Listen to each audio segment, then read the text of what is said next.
صل علی رسوله الکریم. وګو قدرمنو عزتمندو، یقینا د الله جل شانه ډیر مهربان دی. توبه بارک خبره ده. امام غزالی رحم الله په احیاء العلوم کې یو واقعه را نقل کړی ده چې په بنی اسرائیل کې یو ځوانو چې هغه 20 کاله پورې د الله جل شانه عبادت وکړو، د الله جل شانه په پربنداري وکړه، بیا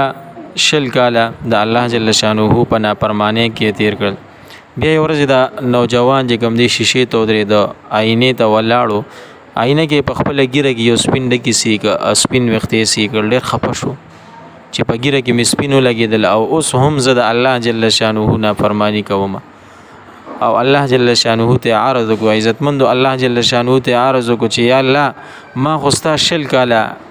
عبادت کړې، ستا بندگی مې کړې ده او بیا مې 20 کاله ستا نافرمانی وکړه، اوس زه تا ته چې کوم دی واپس کېږم او واپس درتل غواړم، ستا په چې کوم دی نو عبادت کول غواړم، ستا بندگی شروع کول غواړم. نو آیا ته به ما ته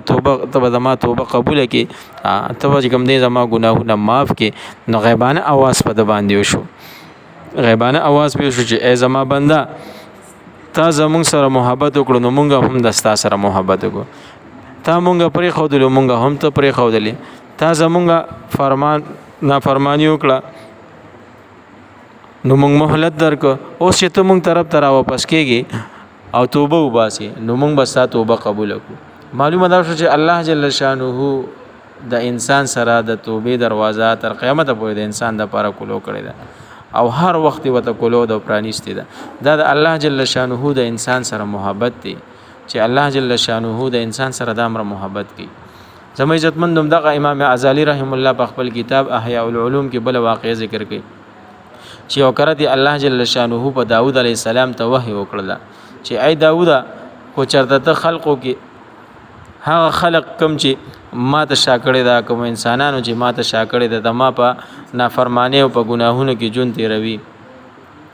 کو دوی ته دا پته ولګي چې زه د دوی توبه قبلوم او زه د دوی د توبې په انتظار کې منتظر یم نو او مهربانه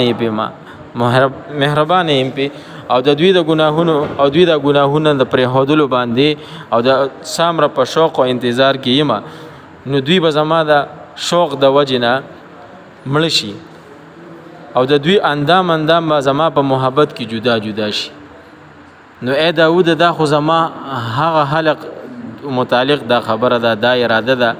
کوم چې ما ته شاکړې ده او زه هیر کړې ما په ګناهونو کې اخته دي، نو کوم کسان چې دا مخکې نه ما ته متوجي وي او ما سما عبادت کوي، زما په عبادت کې مشغول وي، هغوی به څه حال وي؟ یعنی زه به په هغوی سامره ډېر رحم کوم او سامره زیات به زه چې کوم دی نو د هغوی په انتظار او په شوق کې ما. عزتمندو د الله جل شانه د امر محبت د انسان سره کوي. د عزتمندو نبی علیه الصلاۃ والسلام دا د موږ د ټولو اتفاق دی او په دې باندې اتفاق د علماء د نبی علیه الصلاۃ والسلام انبیا ټول معصوم، نبی علیه السلام معصوم د الله جل شانه په دربار کې به بیا هم نبی علیه الصلاۃ والسلام د ورځې سل پیره چې کوم دی استغفار ویل او توبه به چې کوم دی نو ویستله، ځکه چې الله جل شانه رسول فرمای مسلم شریف کې حدیث دی چې اے خلق تاسو د الله ته توبه وباسئ، یقینا زم د الله جل شانه ته د ورځې سل پیره توبه وباسم. نو چې کله نبی علیه الصلاۃ والسلام باوجود د دې نه چې هغه معصوم مو او د ورځې سل پیره توبه وباسي، نو بیا خو مونږ ته پکار دی چې مونږ هم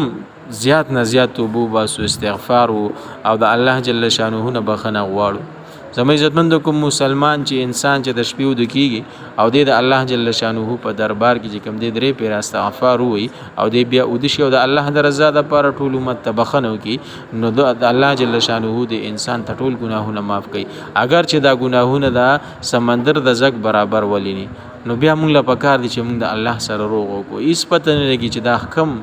ماخامې زمونږ د جون اخیری ماخامې کیږي او زمونږ چې کوم دین د روح نه زمونږ د روح د بدن نه اوزي او بیا به الله جل شانه په دربار کې حاضری وي، د الله سره به ملاقات وي. نو یقینا په دې دنیا کې هم د الله جل شانه طرف ته متوجي کېدل دي او هغه ته کوم دي توبه ایستل دي، ځکه چې الله جل شانه په بار بار توبه ایستو باندې ډیر زیات خوشحالي زموږ عزتمند نه تنګيږي. نو موږ د الله جل شانه په دربار کې ټول مرګري عزم کو اراده کو چې د الله ته زمینه موږ ټول ټول ګناهونو باندې توبه وباسو. الله دې زموږ د ټولو مغفرت نصیب کړي. ټول مرګري ان شاء الله امين وای امين برحمتک یا